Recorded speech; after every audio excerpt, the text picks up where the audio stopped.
السلام عليكم ورحمة الله وبركاته. waxaan doonayaa intuu panelkeena Zainab sugayno inaan marka hore uga mahadceliyo wasaaradda arrimaha gudaha ee dowladda Puntland iyo rugta cilmi baarista Sidra oo yani noo sameeyay doodaha xagaaga runtii aad bay ii farxad gelisay kulligana waan ku faraxsanahay in wax Soomaali ay leedahay gogol xaarato ay ka doodo ayaheedana ay ka tashato ilaa shalay ilaa maanta waxyaabo badan doodo fara badan ayaa socday marka waxaan doonayaa inaan idinku soo dhaweeyo panelkan sida u jeedad yani dadka bidix iyo midig iga fadhiya inay yihiin dad bulshada ku leh mug iyo muuqaal oo waxyaabo badan ka soo shaqeeyay doodana panelkana wuxuu fiiro gaara saarayaa yani raadinta ama baadigoobka hab doorasho qaran oo wax ku oola qof iyo cod sidii maaragtay oo la isku raacsan yahay say u dhici lahayd sanadka 2020 iyo 2021 in fact 2020 waan ku daray because 2020 December waa marka xildhibaanada la dooranayo 2021 na February na waa marka madaxweynaha la dooranayo marka waa in labada sano lagu daraa taas waa mid soo okay runtii saad ula jeedad wadanka Soomaaliya siduu u burburay oo ii sheeg yani dadaalo badan la muujiyay sidii hay-adaha dawladda loo dhisi lahaa waxa la isticmaali jiray hab xulid oo ay hormuud u ahaayeen oda dhaqameedyada iyo dad qaarkood siyaasiyiin ah runtiina arrintaa Soomaali weyn way ka caban jireen ilaa haddana waa laga cabtaa sababtoo ah caqabadaha faraha badan because system noocaas ah ma aha system lala xisaabtami karayo oo wuxuu noqday yani habka xulidda ah dad qaarkood ay haweenkay ku jiraan iyo dad minority-ga ama dhalinyaradana ay maaragtay la faquuqo oo loo ogolaanin inay noqdaan in la doorto ama inay dad wax doortaan marka ii sheeg panelkan waxaan isku afgaranay anigoo raba inaan yani furitaanka daahfuro waa muhiim in la sameeyo hab doorasho la isku raacsan yahay lana ansixiyo si loo xoojiyo geedi socodka nabad dhisidda dowlad dhisidda iyo dimuqraadiyeynta Soomaaliya yani Soomaalida waxay oranaysaa business as usual ma noqonayso wadankii marxalado fara badan buu soo maray isbedel weyn baa dhacay shaqooyin fara badan baa la qabtay welina caqabado way jiraan runtiina waxa la yiraahdaa doorashada waa astaamaha dimuqraadiyadda doorasho xalaal ah oo xor ah qof iyo cod ah waa astaamaha lagu garto wadanka inuu dimuqraadi system uu leeyahay waxaana la ogaaday dad badan oo cilmi baarista caalamka wadamada dimuqraadiyadda ay ka jirto oo doorasho dhab ah ay ka dhacdo colaadooda way yar tahay colaad yani dagaalo kama dhacaan political systemkooda waa stable yani waxay leeyihiin political stability oo yani siyaasad nabadaysan oo waarta khilaafku uu yar yahay because dadkii shacabkii waa iyaga dawladooda iska leh iyaga doorta 4 sano ka bacdi yani heer different level of government iyaga doorta tii federal levelka tii regionalka tii municipality dawlad minishibida kulli dadka iyaga dawladda iska leh ii sheeg codkooda baxsadaan iyaga accountable la xisaabtamaya laakiin habkii xulidda ma aha hab lala xisaabtami karayo waa odo dhaqameedyo matalaya qabaa'ilo kala duwan oo ii sheeg dooranayo si hab musuqmaasuq ah dooranayo qofkii lacag siiyay ama qofkii iyaga ay danaynayaan sidaas daraadeed shacabka Soomaaliyeed qadka ayay ka baxeen marka ii sheeg panelkan waxaan doonaynaa inaan ka hadalno waa maxay muhiimadda ay leedahay inaan Soomaaliya ay ka dhacdo doorasho xalaal ah oo xor ah qof iyo cod iyo ii sheeg sidee maxaa noo qabsoomay ii sheeg ma dhici karaysaa in 2020-2021 doorasho ka dhacdo ii sheeg waa maxay caqabadaha jiro marka waxaan doonayaa intaanan doodaas ay bilaabanin marka waxaan doonayaa su-aasha ugu horeyso inaan ku bilaabo ii sheeg suurtagal ma tahay in ay doorasho xor iyo xalaala ama qof iyo cod ah ay dhacdo Soomaaliya sanadka 2020-2021 waxaan ku hormarinayaa ii sheeg wasiir cali xaaji warsame su-aashaasna cabdirashiid uu u furan yahay iyo maxamed kaynaan iyo intii panelka la mid ah Soomaaliya ma ka dhicita doorasho xor ah oo xalaala oo qof iyo cod ah waxaan ku qanacsanayaa anigu Soomaaliya inay doorasho ka dhacayso ma xor iyo xalaal bay noqonaysaa ma qof iyo codki bay noqonaysaa masaladaas masale la huba ma waxaana sidaa u leeyahay waxyaalaha hadda aan u jeedno 2016kii heshiis baa dhacay lagu heshiiyey Soomaaliya doorashada soo socota inay noqoto universal suffrage oo qof iyo codkiisa ah political agreement lagu heshiis yahay baa dhacay laakiin hadda waxaa loo noqonayaa baa la enhanced legitimacy oo tii hore xogaa ugu dari doono dowladdan cusub markay timid laba shiroo muhiim ay qabatay shirkii Kismaayo iyo shirkii Baydhabo waxbaa la isla soo gaaray waxaad moodaa in la adkeeyey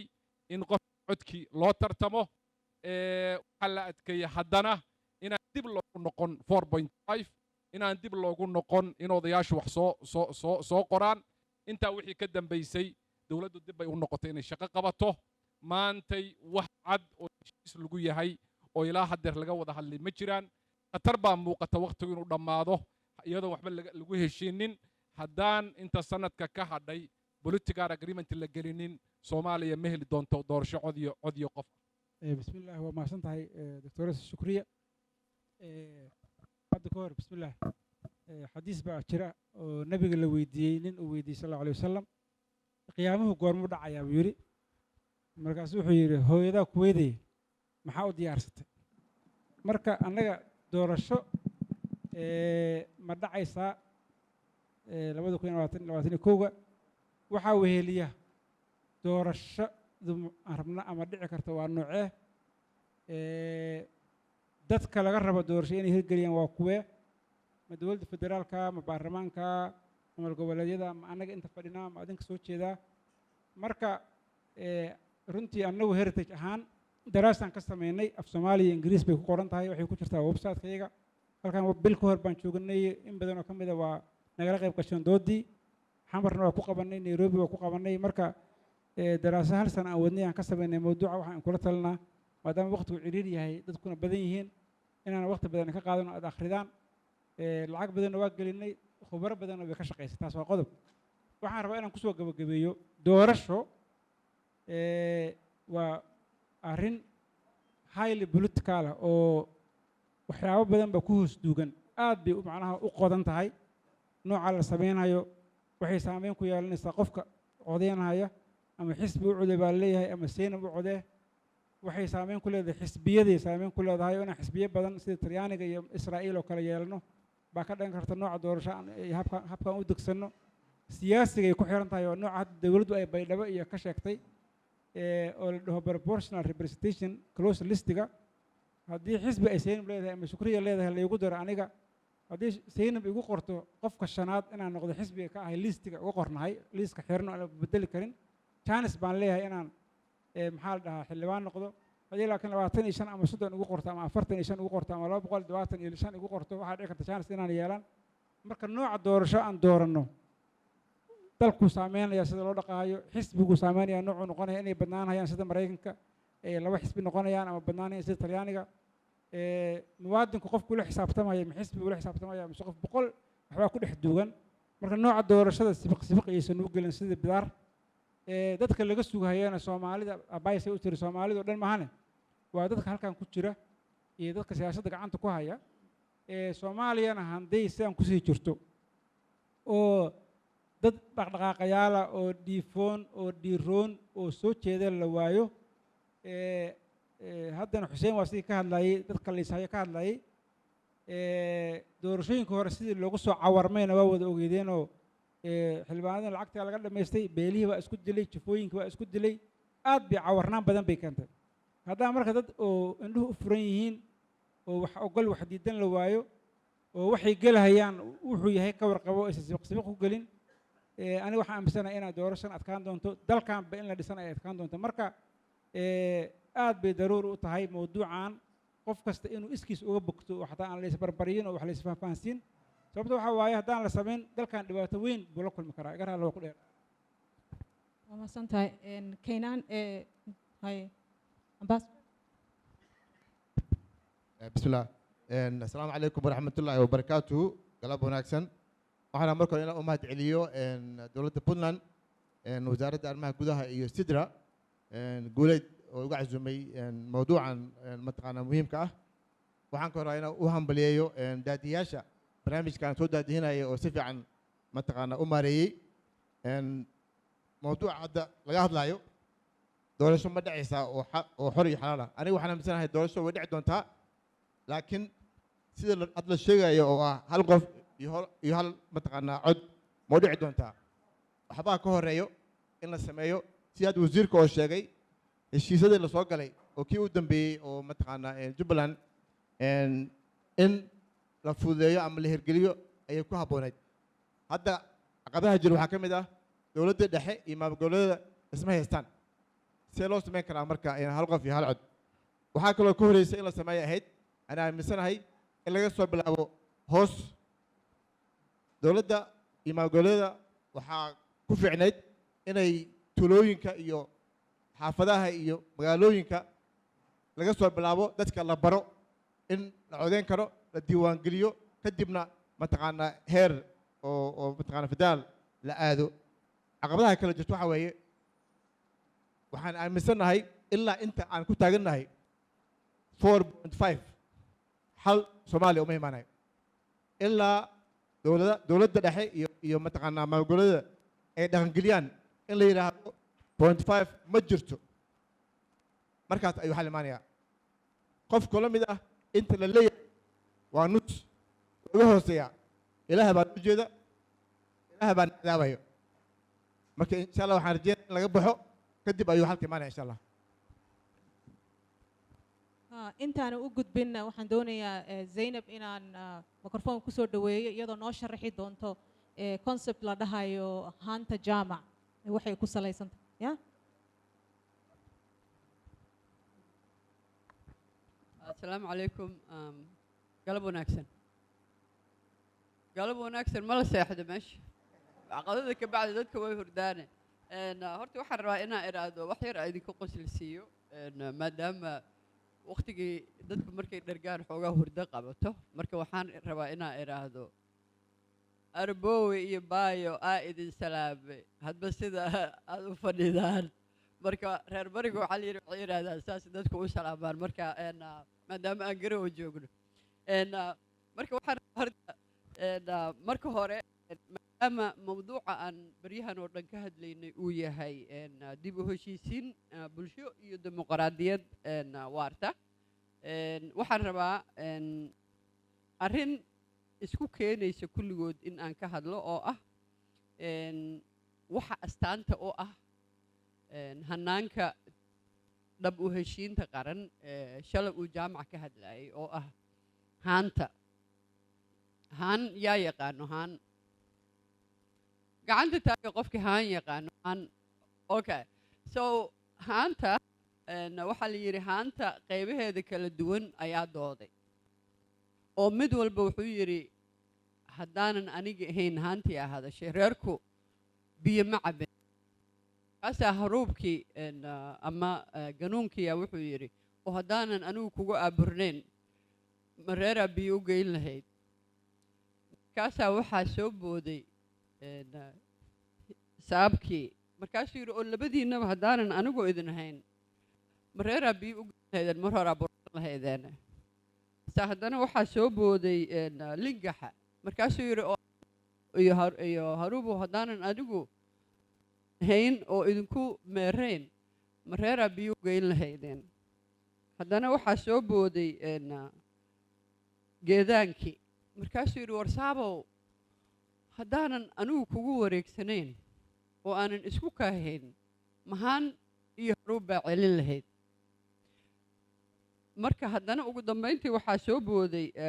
lingaxa yar ee daloolka markaasuu wuxuu yidhi haddaan aniga marka la iga saaro aydaan neefsan kulligiinba waa qarxan lahaydeen waana kan ugu yar haruubka lagu daboolo lagu aaburo marka caanaha la rulaayo marka waxaa la yidhi waxay subag wuxuu ku dhashaa kugusan sababtoo ah marka haruubka uu ku soo dhaco kugusan uu leeyahay haanta wuu celinaya haantana waxay leedahay kugusan wuxuu u soo celinaya haruubka marka subaggu sidaasuu ku dhashaa marka waxaan ka hadlayno hadda marka aan ka hadalno doorasho marka aan ka hadalno dimuqraadiyad dib u heshiisiin marka aan ka hadallo kulli waxyaabaha nabadeynta iyo caafimaadka iyo kulligood haddii aysan qaybaha sida haanta aysan wada shaqaynaynin oo dowladda federaalka iyo dowladihii dowlad goboleedyadii aysan si fiican u wada shaqaynaynin horta reerna biyo ma cabaayo subagna ma dhalanayo marka haddii aan ku xiro taas doorasho horta inay dhacdo oo nooc ah waa qasab sababtoo ah 2020 waxaa dhici doono legitimacy ama sharciga ay ku joogtay dowladda federaalka iyo baarlamaankeedaba marka laakiin su-aasha ah doorasho qof iyo cod ah ma dhacaysaa kolley waxay ila tahay haddaana is indhatiraynin taasi inaysan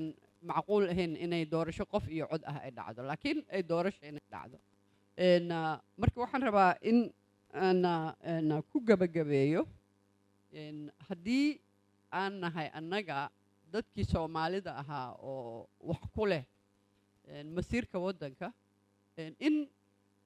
aan ka hadallo inta wakhtigan yaree haray maxaa macquul ah sideese doorasho ay ku imaan kartaa oo nooca sababtoo 2016 dowladaha madaxda dowladoo dhan oo dowladihii federaalka madaxdoodii waxaa ka wadaa stateska ama dowlad goboleedyada madaxdoodii iyo madaxda federaalka iyo baarlamaanka yaa wada fadhiistoo go-aan gaaray inay la sameeyo doorasho dadban marka hadda see doorashahaas dadban ee 16,000 ee qof ee codaysay aan uga gudubnaa oo wax ka weyn aan ugu gudubnaa ma enhanced legitimacy-ga imaan doono ma si kala imaan doono marka intaasaan hadda ku joojinaa inta kalena hadhow insha allah kusoo noqon doonaa waa mahadsantihiin haddana waxaan rabaa inaan kala soo tuuro oo ah Zainab way ka dhawaajisay su-aashana waxay tahay dowladda federaalka shacabka Soomaaliyeed iyo dowlad goboleedyada ma ku heshiin karaan hab doorasho oo maaragtay oo qaran la rabo inay dhacdo 2020 iyo 2021 ma ku heshiin karaan yacni annagoo eegayna meesha la kala joogo dowladda federaalka meeshay joogto howlahay u qabsoomay waxa ka qabiyo ah iyo dowladaha goboleedyada yacni ma ku heshiin karayaan ma joogaan stage ay ku heshiiyaan ay isku afgartaan habka doorashada qof iyo cod 2020 iyo 2021 aan doonayno inay dhacdo waddanka Soomaaliya keenana aan ku horumarinaya waa maqlaysana u gartay waadan salaamay dhammaantiin panelka asxaabtana aadaan u salaamaya kulligiina waa mahadsantihiin su-aasha ah wax ma ku heshiin karaan aniga waxaan qabaa de horta inay ku heshiin karaan in kale in aan su-aal gelina maha inay wax ku heshiiyaan waa khasab waayo waddanka wuxuu sugayaa madaxda qaran iyo madaxda dowlad goboleedyada marka in ay wax ku heshiiyaan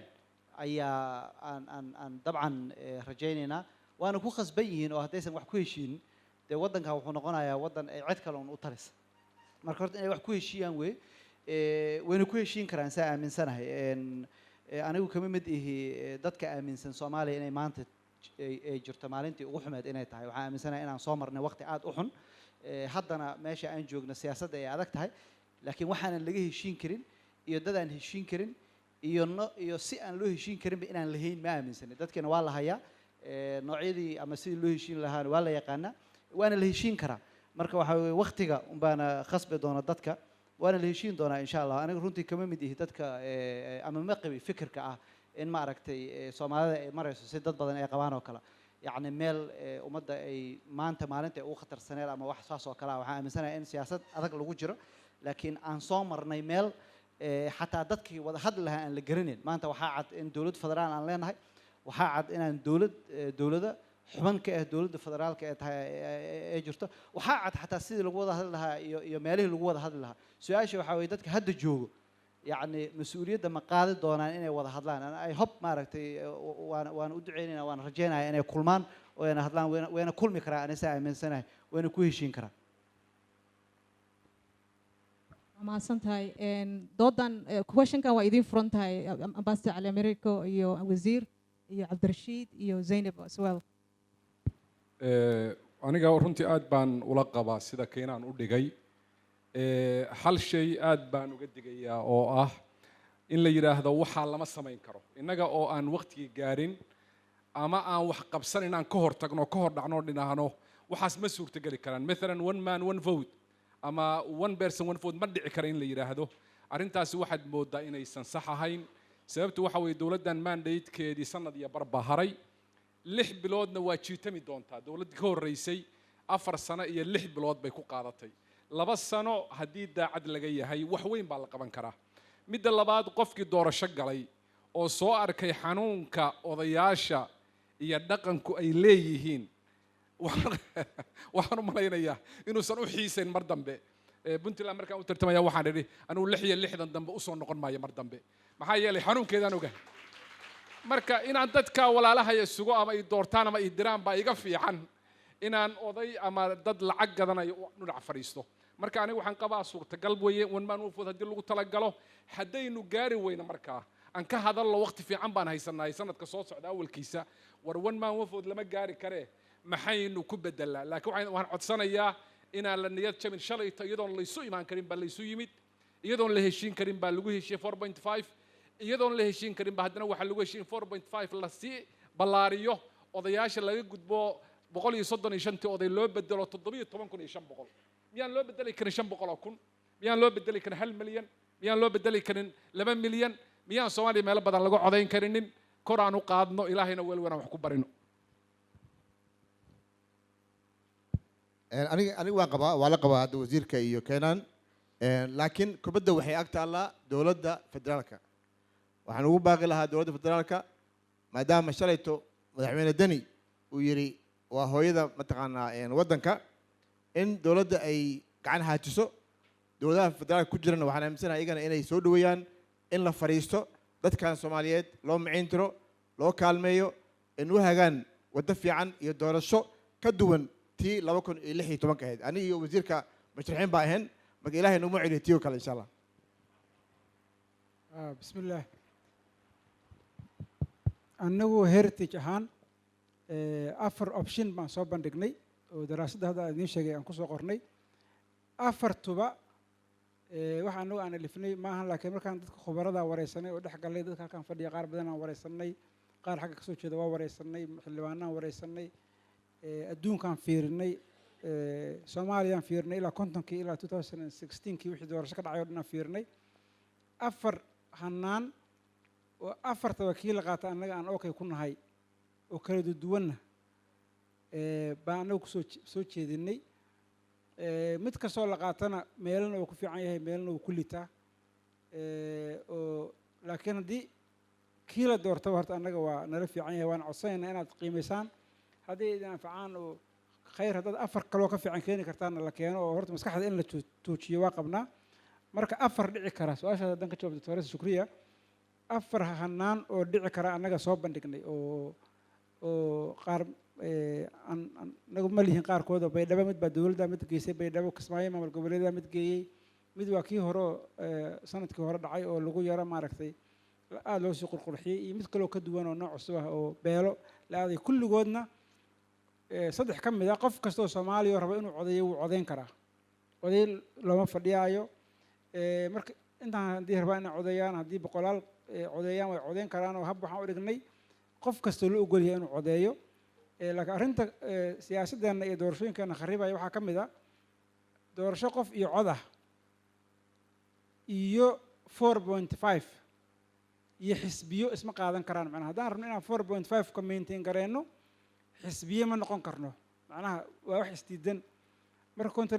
contradictionkaasna in anagu go-aan ka gaarno Soomaali ahaan oo 4.5ka 2000 la qaatay ciirinkan ugu qeybshay ahayd Lubnaan ba hadda ku nool oo ku dhaqan oo ra'iisul wasaarihii Shiica leedahay ama maaragtay Kirishtaanku madaxweyne leeyihiin ama maaragtay duruusku wax leeyihiin marka 4.5 ku xayd ciirinkan ugu qeybiya 2000 ilaa hadda 2000 iyo maxaa la 20 ku dhawaad 20 sano ku soo moodnay marka haddaan rabno in beel kasta intay xildhibaan haystay ay haysato iyo haddaan rabno inaan xisbiyo galo isma qaadan karaan marka contradiction hor yaalla waaye therefore si doorasho qof iyo cod u dhacdo 4tan aan soo sheegnay oo kale mid loo qaato ama 4 kale adinku keenaysan la qaato waa in dadka talada leh ay isku yimaadaan oo ay go'aan gaaraan annaga dadka talada lehna waa qeexnay sanadkan waxaan idhi doorashada 2020 waxaa talada leh dowladda federaalka oo ka kooban xukuumad, aqalka baarlamaanka, aqalka sare, 5 maamul goboleed iyo xisbiyada. intaas anaga waxaan u naqaanaa sanadkan stakeholders. inta hadday isku yimaadaan inay ay isla dejiyaan maxaa la yidhaahdaa nooca la qaadan karo. laakiin hadda habkan oo baarlamaanka in badan oo ka mid a dhibkii ka soo raacay sanadkii lasoo dhaafay ama laba sano ka hor wixii ka raacay dartood in badan oo ka mid a xanta annaga maqlayna waxaa waaye waxay rabaan extension inay samaystaan oo 2 sano extension la sameeyo, sababtoo wadnahay siin la'yihiin beelihii iyo xaafidihii iyo odayaashii wadnaha siin la'yihiin oo aad ugu dhibsoodeen arrintii hore maskaxdooda ka yeeraysa. marka annaga stakeholderskaas inay kulmaan mabaadi'na lagu saleeyo baa daruuri oo ilaa 7 mabda' baan daraasadda ku qeexnay. laakiin waxay ka bilaabanaysaa horta in ay siyaasiyiintu fadhiistaan. haddana sansaan ma muuqdo siyaasiyiin israbta inay fadhiistaan oo ama Jubbaland iyo wixii ka dhex dhacay federaalka ha noqoto, ama Puntland iyo federaalka wixii ka dhex dhacay ha noqoto, ama Galmudug hadda furfuran oo sidii saacad oo Swiss kalooga loo furfuray oo waxda boolasho hadii rabaan qaar iska dhib karaan ha noqoto. isku soo duuduub sida hadda sansaan ma muuqdo siyaasiyiin rabta inay maaragtay hanaan isla dejiso. therefore waxaan anaga aad u adkeynaynaa in dadka ogaaleyda oo halkan fadhiya iyo dadkana dhegeysanaya oo siyaasadda fahansan inay soo dhex galaan oo actively uga shaqeeyaan in arrintan aysan ka noqon marti iyo markhaatiyaal ay iyaguna bushkareeyaan si anagu u ijtihaadnayn ay u ijtihaadaan oo aragtiyaal keenaan. laakiin habkan ama siyaasiyiin loo fadhiyo ama ilaahay ha laga yaabo wacdi guud la tuuraayo doorasho ku imaan maysa. hadday ku timaadana mid wareersan oo aan ku dhibtoonaa ka imaanaysa. waxaana sida hadayta ay sheegaysay doctoressa Shukriya, waxaa daraasaduhu ay muujiyaan haddii hanaanka electionka la wanaajiyo dimuqraadiyadda fiicnaanaysa, maamul wadaagga fiicnaanaya, xisbiyaha habeysana dhismaaya, muwaadinka isla xisaabtan helaya. haddii doorasho qof shaati asagu isku leekaysiiyay la salaxdana waa lagu dhibtoonaa. afrika oo dhanna dagaalada ugu badan waxay ka dhacaan markay election soo dhaweeyaan. marka arrintan arrin gasho maahan, waxay ila tahay waa arrin u baahan qof kasta inuu shaatiga intuu xeelxeeto dastuurka akhriyo, xeerka hadda la soo gudbiyey oo xukuumaddu gudbisay akhriyo, guddiga Maxamed Mursal oo qabtay lala kulmo, waraaqa loo diro. citizens active inaan noqono oo waxna raba waxna diidaya, waxa afka loo gelinaya inay waxa la cuni kara yihiin iyo inay ka dacsan yihiin kala socda. keegana afka lagu gelin karaa, dacasna waa lagu gelin karaa. marka horta Soomaaliga muwaadinka Soomaaliga qof nool inuu noqdo way aad u aaminsanah. thank you.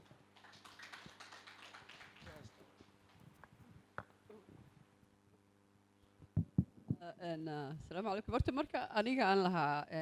doorasho qof iyo cod ah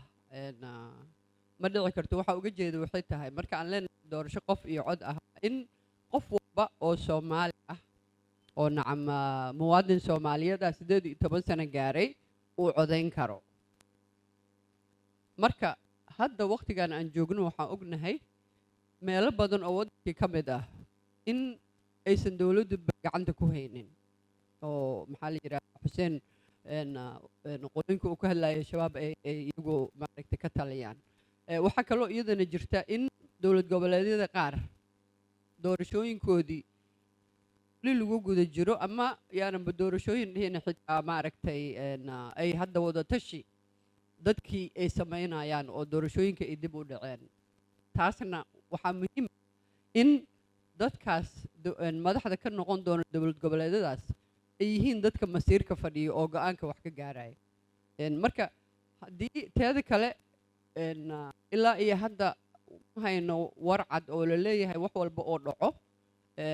doorasho qof iyo cod ah ayaa la qabanayaa 2020ka 2021. waa ku raacsanahay Cabdirashiid iyo in la helo options kale oo la soo bandhigo. waxaan laakiin marna shaki iiga jirin ama dadkii aan wareysiyada la yeelanay ama wada tashiyada la sameynay in dadka Soomaaliyeed kulligood intooda badan aan dhahoyaan kulligood dhihin laakiin ay rabaan in doorasho qof iyo cod ah ay dhacdo. dadka qaar waa run way rabaan optionka 4.5ka dad badan way ka soo horjeedaan. dad waxay rabaan in degmo walba inay ka dhacdo oo degmooyinka dadka jooga ay wax doortaan. marka waxaan u baahannahay options kala duwan oo fiican in la soo bandhigo. kuwa Cabdirashiid iyo waa fiican yihiin hal marka laga saaro kaasoo ah in aysan ku jirin inclusive inuusan ahayn ama looma dhamma sababtoo ah haweenka iyo wax koota ah iyo si gooni ah inuusan u taxgelinaynin optionada midkood kan weliba dhaqanka ku salaysan marka saddexda kale cabdirashiid waa okay laakiin kaas ilama aha inuu uu yahay xal sababtoo ah markii bulshada boqolkiiba 50 aysan ku lahayn at least wax cad oo qaab ay uga qayb geli karaan dhibkeeday leedahay waa mahadsantahay Zainab runtiina ii sheegeen يعني discussionka hadda jawaabihiina waxaan ka dhadhamiyey inay tahay muhiimad wax loo baahan yahay ay tahay in doorasho si ay u dhacdo inuu amni jiro annagoo eegayna xaaladda amniga ka jirta gobollo kala duwan ee dalka suuragal ma tahay in doorasho xor iyo xalaala ay dhacdo lacala haddii aysan dhicinna meelahaas aan amniga ka jirin ma ku talin lahaydeen in la sameeyo la doorto mix model oo meelaha nabadda ka jirtana ay doorasho cod iyo qof ay ka dhacdo meelaha ay dowladda ay amni ka jirin oo dowladda aysan jooginna in another model ma laysku qasi karaya I know cabdirashiid wuxuu yidhi 4.5 iyo oda dhaqameedyadii idinkana waxaa tireen waa in laga kaaftoomaa waa in aan mar dambe dib loogu laabanin lacala haddii aan doonayna at least meelaha ay nabadda ka jirto oo dowladda access u leedahay oo doorasho ay ka dhici karto iyo meelaha kale maxaad leedihiin maxaad ku talin lahaydeen kaynaan waa mahadsan tahay I think 2015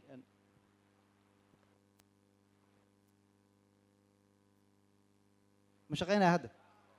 2015 iyo 16 waxaa la dhihi karaa some of the elements ama waxyaabo qaar oo la sameeyey runtii wuxuu ka jawaabayay su-aashaas ah waddanka meelaha ay nabadda ka jirto iyo inteen ku qaban karnaa marka labadoodaa jirtay mid waxay ahayd dowlad goboleedyada intii awoodda in loo ogolaado meelo ka badan magaalo madaxda dowlad goboleedka in lagu qabto marka Puntland oo kale doodii ay keeneen waxaa ka mid ahayd ilaa iyo 5 meel ilaa 6 magaalo aan ku qaban karnaa annaga marka aan ku qabsanno Kismaayo iyo Jubbaland oo kale 2 meel ay ka fikireen magaalooyin noocaas laga fikiray marka in fact fikirkan wuu jiray aniga marka shakhsi aan waxa aaminsanahay xogaa arrin oo laga yaabo Puntland waa joognaa marka 4.5 ana inuu dulman yahay aaminsanahay marka hadda xogaa laba mar waxaa maqlay 4.5 ka aad loo duraayo marka 4.5 ka aniga qolooyinka waxaa ka mid ah aaminsan inuu asaga dulman yahay maxaan ka wadaa marka annagoo aan waxba haysan madaxdeena ay ku kala shiraan magaalooyin adduunka oo aan waxba isku darsan ciidamo aan la garanayn waddanka iska jooga ayaa wax lagu soo heshiiyey maanta waxaan maraynaa meel dadka Soomaaliyeed wixii tayadooda iyo fikirkooda iyo aqligooda uu diiday moogiye wax kasta ay u diyaarsan yihiin waxa ay doonayaan inay gaaraan waxaana lagu gaaray isku dheelitiray ummadda kala tagtay 1991 marka runtii aniga waxaan is weydiiyaa is the problem 4.5 dad baa waxay ku oranayaan wuxuu keenay in hay-adaha dawladda dadaan micno lahayn loo magacaabo qabiil hal wasiir leh oo ayaga ka kooban tusaale ahaan million ayuu nin intuu eegay ninkii ugu xumaa ka qaatay is the problem 4.5 or the person making the decision marka marmar waxyaabo la iskor saarayo oo markaad sii fiiriso aanan micno badan ku dhisnaynaa jiro Somaliland 15 sano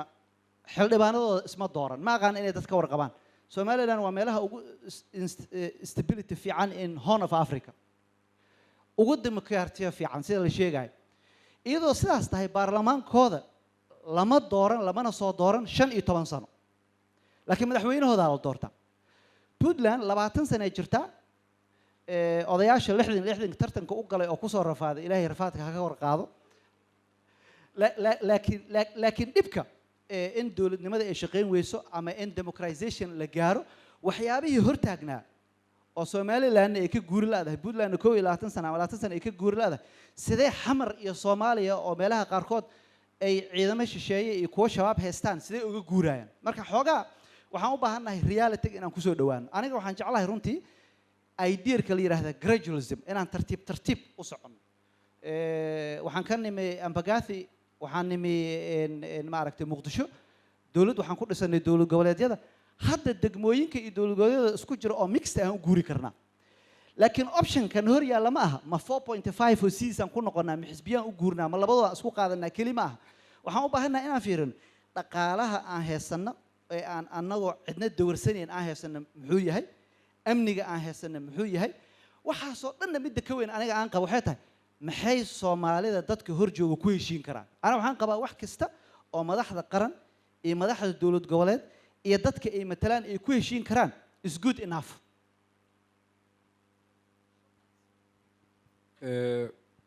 aad u bahadsan yahay keenaan iyo beenalka intiisa kaleba anigu horta waxaan isleeyahay haddiiba shala si genius aynu ku keenay 4.5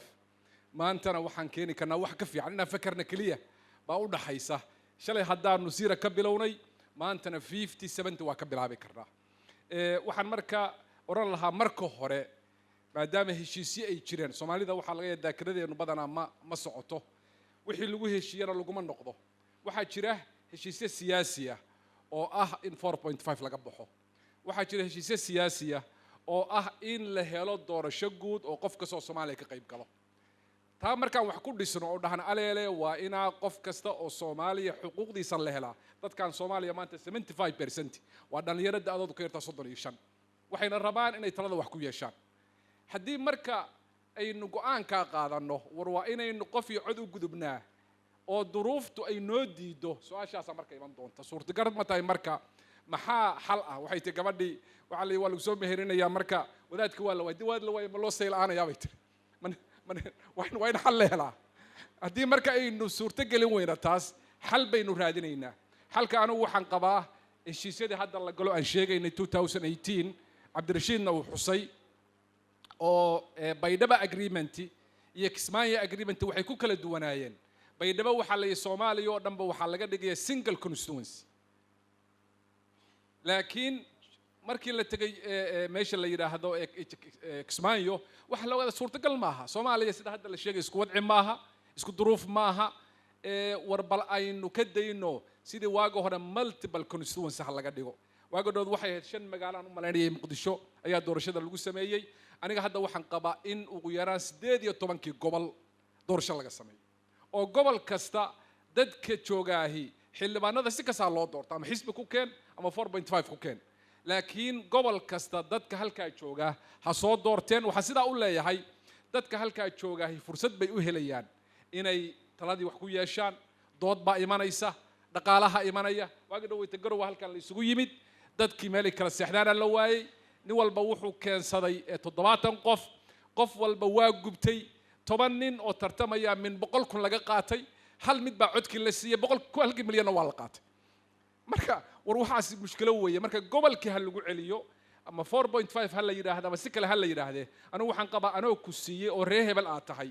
oo codka gabadha hebla ama wiilka hebla leeyahay miyaan dadka intiisa kala dooran karinin adaaba iska la reer ahaan lagu siiyay laakiin ummadda ha tiraahdo wallahi xasan ama faarax ama muuse baa wanaagsan marka multiple constituency-ga ayaa anigu soo dhaweynayaa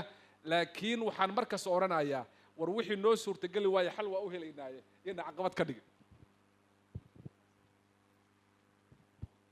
anigu waxaan qabaa in la samayn karo doorasho ayna tahay in laga sameeyo magaala madaxyada maamul goboleedyada iyo magaala madaxda Soomaaliya Muqdisho meelaha hadda amniga ah hadda garow kale waa joognaa alxamdulillah ilaahay ha u siyaadiyo nabadda aad leedihiin in dowladda Puntland ay dadka diiwaan geliso laga bilaabo xaafadaha dadka ka bacdi ay doortaan duqa magaalada saasoo kale dowladda dhexeeyadana waxaa ugu baaqi lahaa maybe ambais amena in xamar magaalada Soomaaliya Muqdisho ay joogtaa ay ka shaqeysaa amniga inkastoo wada fiicneen laakiin ayada ay noqoto ay tusto maamul goboleedyada kale in wax la sameyn karo gobolka Banaadir anigu waxaan aaminsanahay haddii la siiyo wixii uu ku shaqeyn lahaa in la diiwaan gelin karo xaafadaha iyo waxyaha laga soo bilaabi karo ayaga doortaan laga soo bilaabo gudoomiyaha degmooyinka kadibna ay doortaan gudoomiyaha mataqaanaa gobolka saasoo kale magaalooyin la cayimo oo waddanka o dhan ah la arko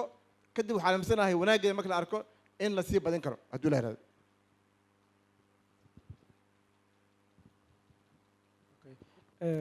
aniga waa soo aruurinaa shalay madaxweynaha puntland markuu nala joogay wuxuu ka hadlay activismka iyo social mediaha buu ka hadlay wuxuu yidhi dad baa markay dhowr goor mediaha social mediaha lagu galo oolayadii biyaha isku daro uu yidhi marka inaa xasuustaan marka si annaga hor doorasho qof iyo xore loo gaaro horta mid inaan xasuusnaataan waa kow hanaan kastoo la qaato dad bay ugu badisaa waa very important haddii maxamed cabdullaahi farmaajo madaxweynaha iyo xasan cali khayre ay doorasho hanaan ayagu dalka marsiistaan jacayl gooniya oo ay ka dhexeeya iyadii hanaankaas maaha noocaas hanaankaas maahan ayagaa dan ugu jirta haddii baarlamaanku mid marsiiyaan ayagaa dan ugu jirta haddii maamul goboleedyada qeyb ka mida ay mid khasbaan dan weyn ba ugu jirta waxbay dhex marsan karaan horta marka waa political act dad baa ku ajarmahaya hanaankii la qaato dadna waa ugu badisaa oo ugu caana badisaa therefore si haddana waa laisjidjiidaya taa kaa la isku wada dhigaya saa la socotaan si marka hanaan loo helo waxaan soo jeedinayaa kow in shirkan ay ka soo baxdo dhaqdhaqaaq doorasho qof iyo xor ah oo consensus lagu gaaray iyo wadar ogol lagu gaaray dad u dadaala oo shanta maamul goboleed iyo xukuumadda oo ilaa 3 hay-adooda macnaha executive iyo 2 aqal iyo shanta maamul goboleed 8 iyo xataa xisbiyada ama kada ama ku dar bulshada rayidka daartad buunsa iyo faysal iyo raggiisa ku dar daarta ka reeb laakiin horta waa in wadar ogol lagu helo hanaanka soo socda laakiin haddaad hanaanka ama xukuumaddu marsato ama maamul goboleedu marsadaan ama xisbiyadu marsadaan ama ajaanibtu keenaan just remember dad baa salaxanaya wax salaxanaya therefore waxaan soo jeedinaa inaan active noqono noise badan sameyno iyo qaylo siyaasiyiinta lagu shido ay dalka oo dhan ka dhashaan gobolo kasta ka dhashaan gorobo sida la dhahayo iyadaa hooyo marna ahaan jira haddana hooyanimada wareerisay iyo puntland wareejisay oo ku wareejisay federaalka inay dad doorasho xor iyo xalaalo wadar ogala horta inay shirkan ka soo baxaan haddii communique soo baxaana lagu daro dad aaminsan oo bil haddii la wado waxaa ku xigi karta in la isku yimaado siyaasiyiinta isku yimaadaan oo horta waxaa midkii raba ha lagu heshiiyo kuwaan sheegnay ha lagu heshiiyo mid kale ha lagu heshiiyo gabdhuhu mid ha keenaan I don't care laakiin waa in horta waa daruuri in wax lagu heshiiyo haddii lagu heshiin waayo waa la isqabsanaa waa la iskhilaafaynaa finishing line-ka waxaa la tagaa iyadoo la isku daba dhegan yahay marka qodobkaas in la xasuusnaado inay political act tahay dan ku danaysanayaan iyo in tallaabada u horeysa la qaadi karo ay tahay in wadar ogol lagu qaato aan laguna qaadan doonin haddaan anagu boorka iska jafin oo aan aad iyo aad macnaha sida madaxweynuhu shalay sheegay aan dadaalkeena iyo waxaan rabnaa bannaanka ana keenno waa mahadsantiin waa mahadsan tahay su-aasha kale aan rabo inaan u gudbo waxa weeye waa maxay faa'iidada ugu jirto haweenka Soomaaliyeed ama dhalinyarada Soomaaliyeed ama dadka mar walba la heebsooco in doorasho qof iyo cod ay ka dhacdo sanadka 2020 iyo 2021 I think Zainab ayaan rabaa inay ku hormarto su-aashaas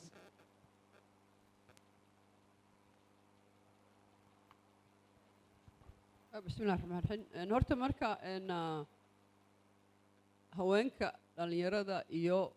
dadka la heebsooco marka aan ka hadlayno runtii haddii doorasho la aadayo waxaan u baahannahay horta bulshadii wax dooranaysay in ay tahay bulsho u xaqsooraysa dadkeeda oo dooranayso gabdhihii dooranayso dadka la heebsooco dooranaysa dhalinyaradii marka runtii waxaa loo baahan yahay horta in la sameeyo wacyigelin fara badan oo dadku aysan u arkin in keliya siyaasaddu ay raggu iska leeyihiin oo gole ragga u xeeran tahay tan kale waxaa muhiim ah iyadana goobta go-aan gaarista ee lagu falanqeynayo qaabka doorashada hadda haddii tusaale ahaan aan usoo qaadano 8 uu ka dhawaajiyey cabdirashiid ee ah madaxda dowlad goboleedyada madaxweyne ku-xigeenka baarlamaanka labadiisa aqal iyo xitaa haddii lagu daro axsaabta hadda isdiiwaan gelisay ma aha mid loo dhan yahay sababtoo ah 40 iyo 3 xisbi isdiiwaan gelisay 3 unbaa madaxdooda ama dadkooda hoggaanka ah haween jirtaa hal unbaana guddoomiye ay haweenka tahay marka miiskaasi marka la fadhiisto haddii ay dowlad goboleedyada iyo madaxda federaalka ay noqdaanna hal qof oo haweena maba ku jiraba marka go-aanada la gaarayo laftigeeda saameyn weynay ku leeyihiin sida ay uga qayb qaadan lahaayeen ama ay ku heli lahaayeen matalaad haweenka iyo dhalinyarada iyo dadka la haybsooco tiro badan yahay marka waxaan u baahanahay qaabka iyo dadka fadhiisanayo ama dadka wax u diyaarinaya inay ku jiraan dad badan oo u ololeeya arrimaha haweenka oo weliba ka qayb qaadashada haweenka ee dhanka siyaasadda iyo dhalinyaro iyo dadka la haybsooco ama la tiro badan yahay marka waxaan u baahannahay runtii inaan kulligeenna u nuglaano una wada codayno una maaragta kuna khasabno madaxda in at least la qaato in ama kooto gooni ah loo dhigo haweenka ha noqoto ugu yaraan 40% ama ha noqoto 30 waa ku daalnay marka hadda waxaan markaan u ololeynaynaa ugu yaraan 40% si at least ama 40 aan u helno ama 50 aan u helno marka waxaa kaloo u baahannahay in sidoo kale dhalinyaradoo kale iyo haweenka iskadaan islana ololeeyaan iyo maaragta dadka minoritieska ama laga tiro badan yahay inkastoo aan weli la istirinin oo dadka Soomaalidu ay yiraahdaan yaa istiriyay waana run la isma tirinin iyo dadka maaragta la haybsooco marka anigu waxaan dhihi lahaa waa in ay jiro horta policy ama sharci difaacaya ka qayb qaadashada haweenka iyo matalaadooda iyo maaragtay dhalinyarada sharcigaasna 2016 waxaa la adabgareeyay policy ama siyaasad 30% in saddex lehba uu hal kursi haweenka ay u serve gareeyaan saasaana ku nimid hadda 24 aan haysano ee baarlamaanka labadiisa aqal marka waa in la helo horta sharci difaaci lahaa haweenka haddana la dhaqan geliyo sharcigaas waa mahadsantahay mahadsanid gabagabo iyo gunaanad waxaan doonayaa intaanan questionkan u furin waxaa laga hadlay cabdirashiid wuxuu ka hadlay 4 hanaan bal 4taas hanaan maybe cabdirashiid uu inuu si mar yar quickly uu gud maraa marka maxaan isdhihi lahayn 4tan hanaan keeba ku habboon lacala scenario inaan ka fikirno يعني maxaa noo qabsoomi karaya maxaa iyo caqabadaha jira iyo fursadaha la haysto marka cabdirashiid adaan rabaa quickly 4 hanaan maxaad isleedahay hanaankee ugu habboon marxaladda aan ku jirno waddanka hadda iyo midda noo ogolaan doonto in doorasho qof iyo cod aan helno 2020 iyo 2021ka akhyaarta kale aan runtii waqtiga u hambeenayaa aniga 4 wakiil la qaato macquul ila yahay shakhsiyan midka kale igala fiican ma jiro hal mid baan aad u aaminsanahay sida ugu dhaqsaha badan in la helo dadka hawshan hadda xilalka haya oo dowladaha gobolada iyo kuwa federaalka iyo baarlamaanada inaan aad culays ugu saarno in wax la doorto si shaqada u bilaabato oo guddiga macnaha doorashooyinka u shaqeeyaan oo adduunka haddii dhaqaale looga baahan yahay dhaqaale looga shaqeeyo oo amni haddii la sugayo amniga loo sugo aniga 4 kii la qaato waa kii kale laakiin waa daruuri in madaxdu ay isku timaado oo ay aqbalaan arrintan inaan lana dib loo sii dhigi karin qofna gooni uusan wax u camanduleyn karin oo wax u maaragtay u tacaburin karin waayeel baa la yahay waayeelna waxaa la yidhi hortooda caanaha loogu barxaa intaasaan dhihi lahaa maadaama rag kaloo khubara ay meesha fadhiyaan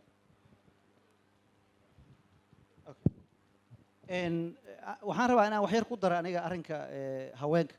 zaynab aan rabaa inaan u sheego inaysan keligeed haweenka mas-uulka ahayn arrinka haweenka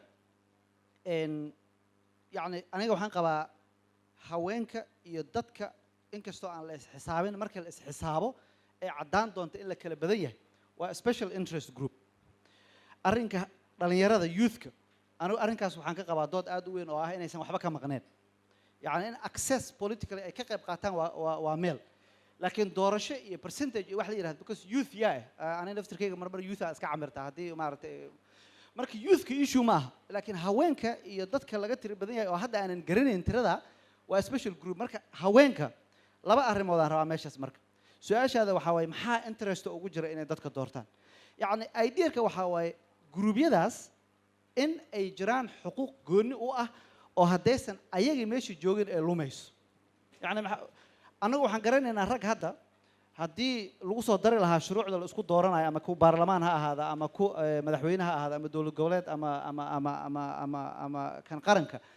shuruudo qaarkood haddii lagu soo dari lahaa oo la oran lahaa waalidiinta aanan waalidiidnimo runtii ka soo bixin lama dooran kara rag badan xataa nooma imaan lahayn marka haweenka waxaa la rabaa inay interestidaasay ilaalin doonaan waay macnaha ayaga goonida u ah iyo kuwo kaloo dee fara badan xaqooda guurka xaq fara badan oo ayaga ka lunsanaa jira tusaale ahaana la oran karaa laakiin midaan ku hayaa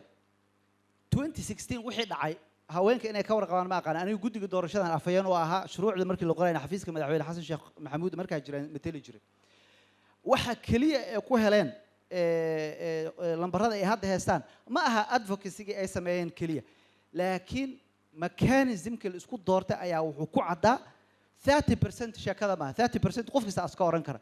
exactly 30% sidee lagu helaa cid kasta oo 3 kursi lahayd waxaa la yidhi waa inay kursi bixiso waxaa jirtay kuraasta ee haweenka joogaan qaarkood in la ilaaliyo oo la yidhi ragga uma tartumi karaan marka hadday rabaan haweenka ama midda doorasho ee qof iyo cod ha noqoto ama midda hadda imaan doonto si ay doontaba ha ku imaato ee lagu heshiiyo hadday rabaan inay wax ka helaan 30% iyo 40% waxba uma taraayo waa inay caddaato oo uu sharciga caddaynayo iyo ciddii keeni lahayd iyo si lagu keeni lahaa kuraasta ayaga ka maqanee u dooda taasaan rabay inaan ku daro aniga waxaan aniga waxayr ku darayaa horta sideeda anoon boodhalladaas kala dooranayn haddeer marakan waxaan isleeyahay midka ugu wanaagsani waa midka ugu dhow in dadka ugu tirada badani ay ka qayb qaataan doorashadan qaabkay doonto ha noqoto midka ugu fog in odayaasha dhaqanka gacantooda laga sii durkiyo dhaqanku shaqay lahaayeen inay reerka u garsooraan nabadda ka shaqeeyaan qabiilka heshiisiiyaan nabadda raadiyaan waxaasaa laga rabay siyaasaddii markii la geliyey meel xun bay la maraysaa odayaasha laftigoodii marka midka ugu fog odayaasha gacantooda midka bulshada ugu badani ay ka qayb qaadanayso midka suurto gelinaya in one man one vote ee loo dhowaado intaa waxaan ku darayaa waxaa macno leh qofka marar badan waxaa la isku khaldaa in dad la geeyo meesha laakiin waxaa la rabaa dadka Soomaaliya mathalaya heer dhexe iyo heer maamul goboleed inay noqdaan dad mas'uuliyaddan ilaahay uga baqaya xilkan ummadda ka saaran garanaya ku talagalaya inay ummaddan wax ku soo kordhiyaan qof inuu meesha taga wiil iyo gabar waxa ma soo kordhin karo dhalinyarada si gaar ah u canaananaya Puntland doorashadii xildhibaanada boqolkiiba 40 da'doodu waxay ka yartahay 35 waxayna maamuleen corruptionkii ugu xumaa oo Puntland soo maray masalada ogaada waqti dhalinyaradu inay fahmaan waayo wiilaliya gabdhaba khaladka dhacay waxa weeye markii loo sadburiyay oo la yaalay dhalinyaradu ha soo galeen meesha dadkii hore waxayba arkeen 5,000 iyo 6,000 iyo 100,000 iyo waxa soo baxay qolo 2,000 ka dayrin xataa waxba ma reebayaan markaasi kala u dhigtay marka dadka meesha tagaya dad fiican dhalinyarada aniga ku tigan maayo waa jiilka soo socda aniga xataa waa isku dara dhalinyarada cuslaataan isku dara dad fiican hal la doorto ummadda Soomaaliyeed meel adag baan maraynaa duruuf adag baan ku jirnaa adduunku waa naga tegayaa war dad macna leh Soomaaliya ha loo soo xulo wiilal iyo gabdhaba gabdhahana damba ugu jidhay iyo dhalinyaradaba in la aado wan maan fog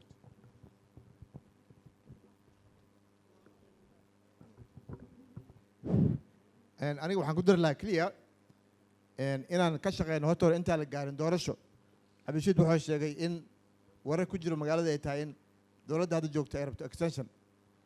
inaan xildhibaanada inaan ka shaqeyno oo aan cod dheer ku niraahno ma rabno no more extension taa waxay ku imaanaysaa hadday waxaan sheegayay inaan haddana aan mataqaanaa dowladda iyo maalgoboleeda aan ugu baaqno si dhaqsaa inay u shiraan si ay u soo baxdo habkii la ku dooran lahaa in haddii kale waxaa dhacayso isqabsigaas wuxuu keenayaa in waqtiga uu dhammaado qasab ay noqoto in lagu daro waqti